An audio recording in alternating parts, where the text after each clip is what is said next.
Hola, soy Ricardo Sánchez Camacho, tengo 20 años, estudio la carrera de Ciencias Políticas y Administración Pública y voy en tercer semestre. Antes estuve en la prepa, en la Escuela Tomás Alva Edison y actualmente no trabajo. Estuve trabajando en una consultoría, pero me salí, ya no me daba la vida. Y bueno, creo que eso es todo en cuanto a presentación. Sí, tengo un setup muy friki. Eh, y ahora sí entro en materia. Este artículo ya lo había leído en marzo, igual cuando salió, y me pareció tan válido en su momento como me parece el día de hoy. Las ideas que trata Han son muy típicas de él y muy clásicas. Eh, no tengo mucho conocimiento de la filosofía de Hegel, pero él es un discípulo de su escuela, trata mucho en un libro de La salvación de lo bello que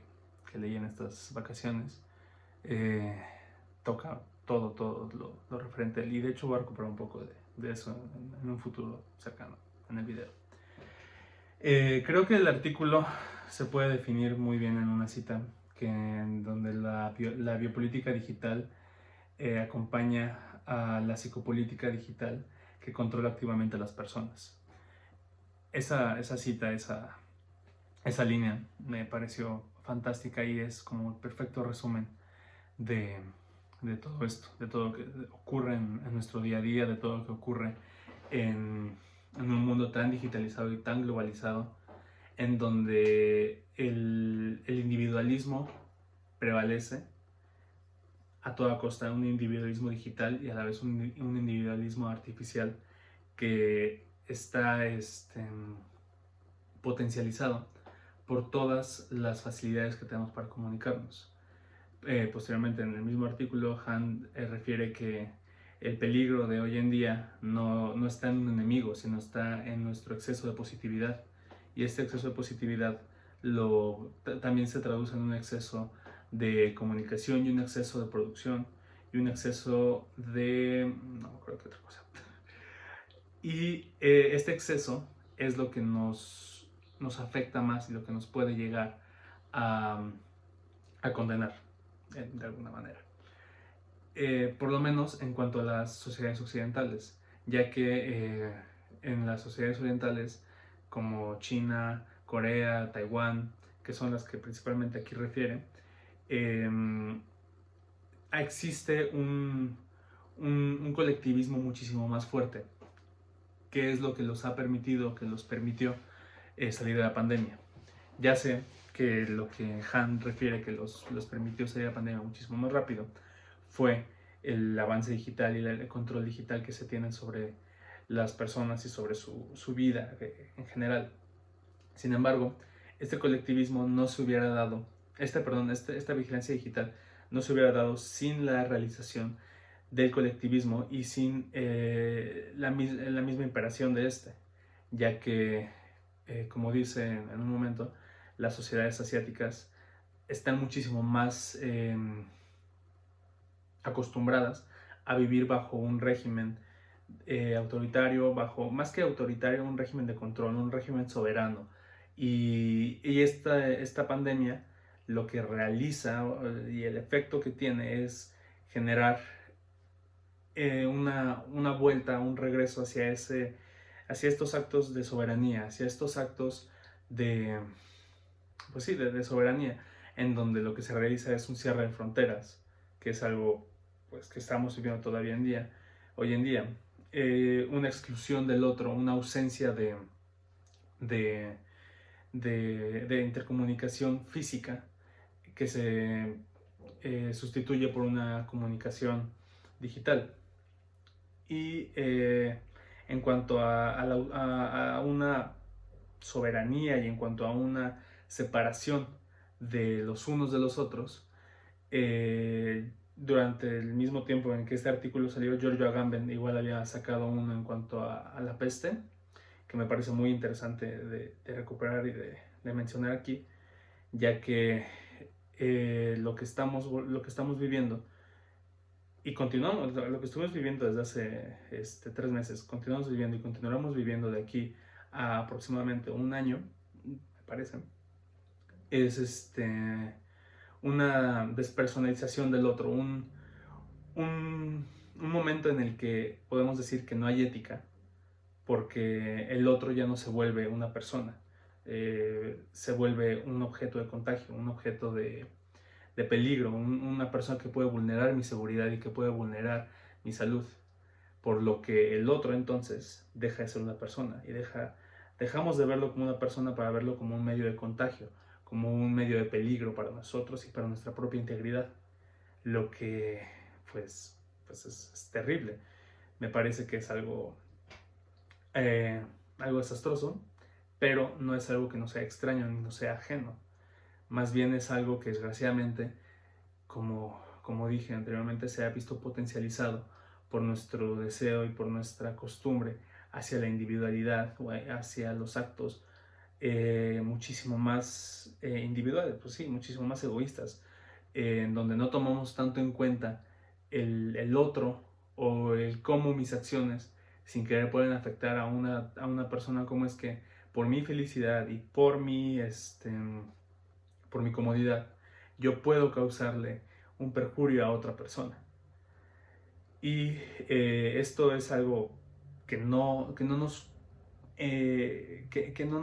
sorprende de ver y de leer y de ubicarnos cuando nos encontramos en este tipo de situaciones,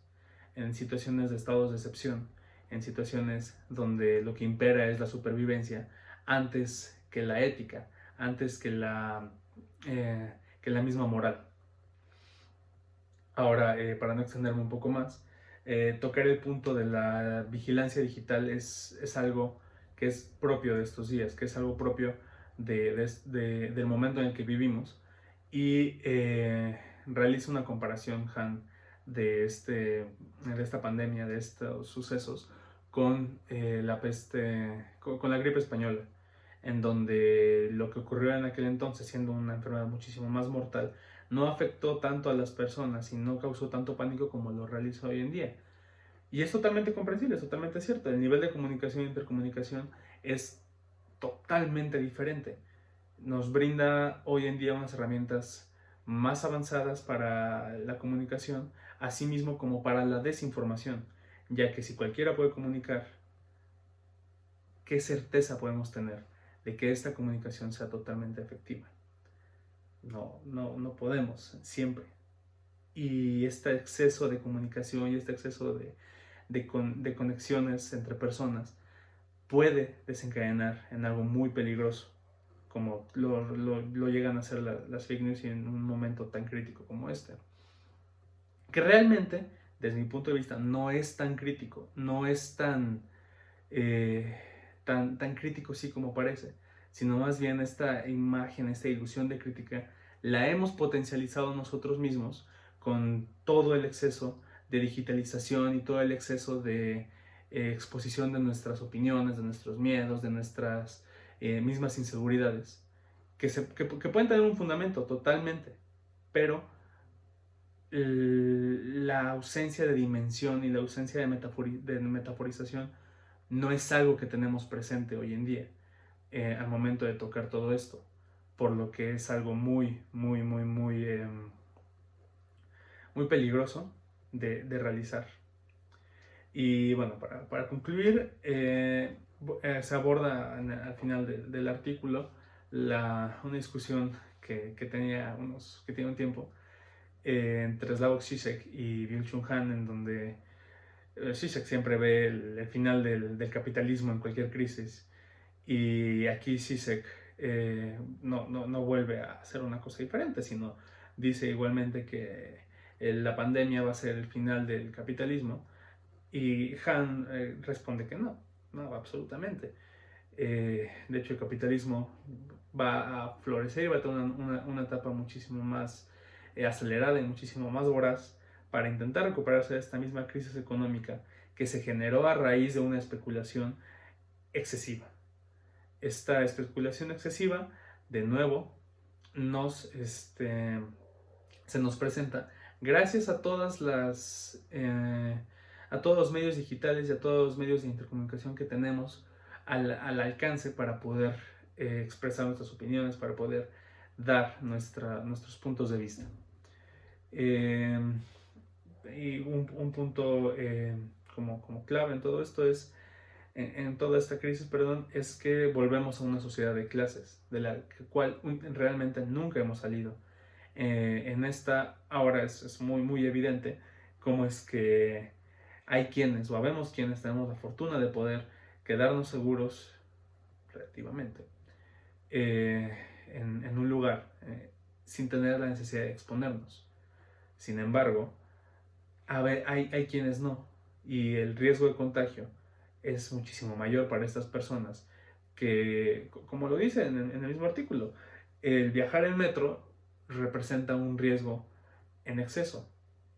pero por lo mismo que mencioné anteriormente, porque las personas ya no son personas, sino son medios de contagio y son focos de contagio. No nos importa y no tocamos la parte humana de las personas, sino únicamente la parte, la parte de virus. No quiero extenderme más, pero Marcus Gabriel habla de un imperativo virológico, que es lo que está predominando en estos días y lo que va a predominar en un futuro cercano, en donde todo tiene que ver con un virus, todo tiene que ver con la sanidad, todo tiene que ver con la limpieza. Y de nuevo a esto hace un apunte Han en La salvación de lo bello, refiriendo que hoy en día, y ese libro lo escribió en 2007 me parece, o 2014, no recuerdo la fecha. Todo lo que realizamos tiene que ser perfecto, tiene que ser bello, tiene que ser satinado, tenemos que estar alejados de cualquier mal, de cualquier virus y de cualquier suciedad. Le dedica todo un capítulo, no, todo un artículo de este libro a la sociedad y a cómo es que las personas estamos ya tan alejadas de esta sociedad táctil y de esta sociedad que nos representa el tocar algo y el estar en contacto con algo, con alguien, mediante la sustitución de este contacto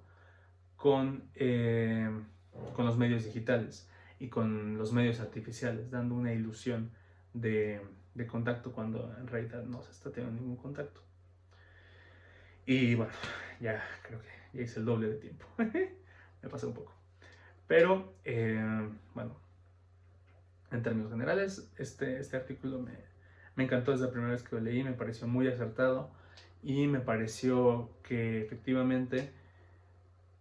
tiene toda la validez hoy en día. Es un artículo que hace 5 años no podría haber sido posible de situarse, principalmente por la parte de vigilancia digital y por la parte tan acelerada en la que los gobiernos pueden tener acceso a nuestra vida, y cómo es que nos encontramos hoy en día en una encrucijada entre qué es lo que preferimos, si una pseudo seguridad digital